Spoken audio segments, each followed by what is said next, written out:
Phoenix Home Care and Hospice. I choose Phoenix. Hello, it's my honor to bring to you another episode of Why It Matters, brought to you by Phoenix Home Care and Hospice. I'm really excited today that my guest is Kara Irwin. She is the Fire and Life Safety Educator with the Springfield Fire Department. Springfield Fire Department. Yes.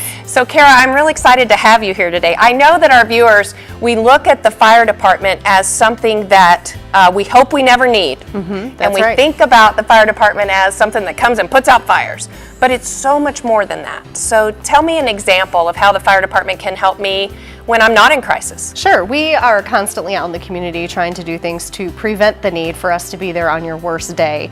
And just some of those things include information like this, providing it to the public, doing different presentations, doing trainings. We also have programs for children, and probably our most popular is our free smoke alarm program, where we install smoke alarms and batteries in homes at absolutely no charge. We have our crews go out and install them where needed. So if I need one of those, I don't have smoke alarms in my house, what do I do? Well, all you have to do is call the fire department, 874-2300. It's the non-emergency line, and we'll come out and we'll assess your home and determine how many you need and where they should be, and then we'll go ahead and put them up while we're there.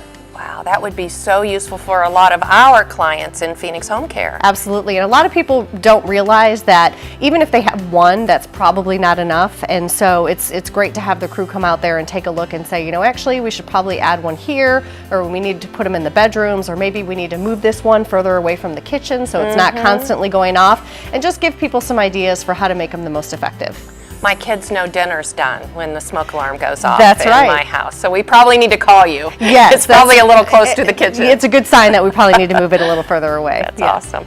So if I want to do one thing to make my life safer, maybe healthier for my family, for myself, what do I do? Give me one tip. Probably the biggest thing is have a plan. And people think that this sounds very basic, but it's a little bit more complicated than that. It's about looking at your house through the eyes of a fire and what it will do and how it will react and what firefighters will do when they arrive.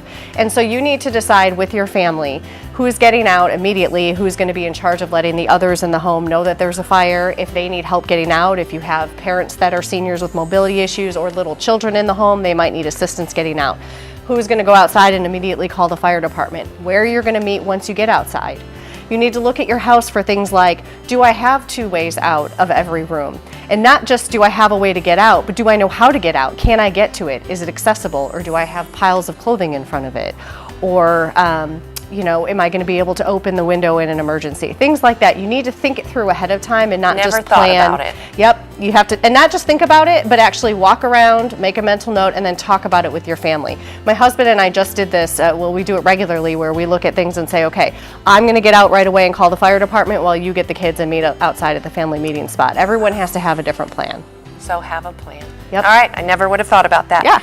Project Red Zone. Sure. That's a hot topic right now, no pun intended, Yeah. but tell me, what is Project Red Zone? Yeah, we're really excited about Project Red Zone. It's an initiative to basically reduce specifically home fires.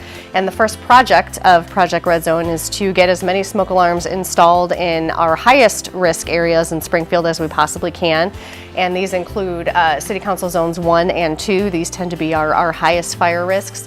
And so we are canvassing the area every Saturday afternoon, walking around, knocking on doors, and asking people if we can install smoke alarms. We've installed over 1,000 to date, and we're going to keep on going with the help of many donors out there. Yeah. That's incredible. Yeah. So I thank you very much for joining us today and giving us a little insight into what the fire department can do for us and how it can improve our lives. Well, thank you for having me. So thank you all for joining us for Why It Matters, a service that helps us look at life and the moments that life gives us. We give a special thanks to Phoenix Home Care and Hospice for bringing this to us. Have a great day. Phoenix Home Care and Hospice. I choose Phoenix.